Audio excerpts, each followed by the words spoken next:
My name is Dan Murphy, and I'm going to start a podcast, and it's all about horse racing. I'm 73 years old, so obviously I've been involved in horse racing, well, for a long time. When I was 12 years old, the first time I actually run a racing form. And so I'm going to be, basically, the podcast is going to be a combination of me talking about racing, things that I did, first of all, with my dad. My dad and I going to the track, Washington Park, that's gone now. Sportsman's Park, that's gone now. Arlington Park, the old Arlington Park in Hawthorne.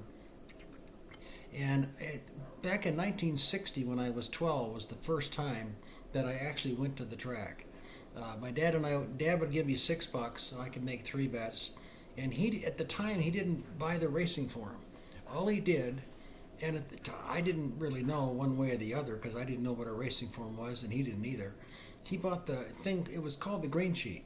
And the green sheet had, on each horse, had a one-line thing about something about the horse, like could do today, likes a mile and a 16th, something like that. The green sheet and the Clocker's report, they also had best bets, they had long shots, they had daily double picks, that kind of thing. And Dad bought the program. Well, he and I went a couple of times, and the way out of Washington Park, the second time that we went, I thought somebody had dumped the Sun-Times newspaper, and if you're from Chicago or if you've ever been there and purchased the Sun-Times, the Sun-Times, it's the only newspaper that I know of that you open like a magazine. It's like a book. You just open it, bing, bing, bing, like that. So on the way home, I thought, well, I can read that on the way home. Great. So I reached in the garbage can and flipped that out, and it's the racing form. And I said, Dad, what's this? And he said, it's the racing paper, because he didn't know what that was because he'd never purchased it before. We got home, and luckily, or as Dad said, unluckily maybe for us, it had an explanation page. Oh boy. And so we were able to learn what each line meant, and each line was the last, like a race. So the last race was the most recent, etc., etc. And normally there were like 10 races showing, if the horse had had 10 races. So for Saturday, Sunday, and Monday, we read this. And on Tuesday, my mom said, what have you boys been doing since Saturday? And we showed her, and she kind of got interested because she liked math, and she loved horses too. So she got kind of intrigued, and she said, well, that's really interesting. So the next day, over lunch, my dad bought a book on handicapping, basic handicapping. And he also purchased the Turf Digest, and we ordered the Turf Digest to be delivered to the house I think it was monthly, as I recall back then. I think it's still around, Turf Digest too. So, and then that Saturday, and maybe it's, again, lucky or unluckily, lucky or maybe not so lucky, we both won. My $6 turned into 42, and Dad's turned into 300 and something. So we went to Diamond Steakhouse, took Mom, and there was no racing on Sunday back then because of religious reasons. And it was a running joke. My mom said, she probably said that 100 times, so are you boys going tomorrow? Because when we won, we gave her a taste, and then we took her to a nice restaurant for dinner. And so when we won, she'd always say, are you guys going tomorrow? Mom, there's no racing Sunday. That was a running gag, and we'd all laugh, ha, ha, ha. So anyway, so we started playing the ponies, and we enjoyed it so much. Now, back in the day, as they say, the form came out the night before, and that became such an exciting thing. And to this day, 61 years later, I still get excited when I get the new form. I don't know if you do, if you've played the horses a while. If you're brand new to it and you get into the racing form, you probably will get excited like I do. Because doggone it, when you get that fresh form, as my dad said, all the winners are in there. And all you have to do is put circles around the right ones. Is that all, Dad? Yeah, that's all you got to do. And so we'd go to this place near Chicago Heights, about 15-minute drive from the house, and we'd sit there, be 25, 30 people waiting for the racing form Friday night. We normally only went Saturday. and somebody would yell, and maybe it'd be myself or my dad, "The truck's coming." And oh my God, we were all excited, and here comes the truck, and they throw the form out, and the guy snips the thing, and we're buying the form, and we get in the car, and Dad, if it's night, if it's too dark, when the form comes in, Dad turns the light on in the car. "Okay, son, go to the first race." And so by the time we get home, we at least have gone through the whole card, at least to have some idea what's going on. And my dad and I did that from seventh grade through high school. And then for the rest of my life and the rest of his life, we played the horses.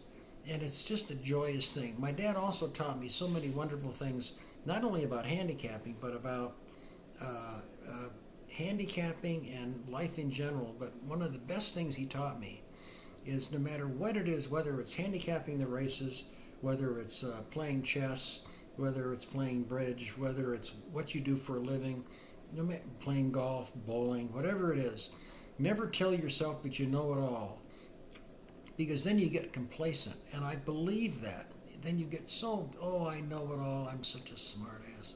And so I've been handicapping since literally for 61 years. And every year I learn new things. And every year I have systems that have worked for me for years and years. And every year I throw out a few that don't seem to be working now. I don't know if you've noticed that for you folks that I'm talking to that have played the ponies. They just don't seem to work. Well, that's okay. But but basically I like the fact that every year I come up with new things.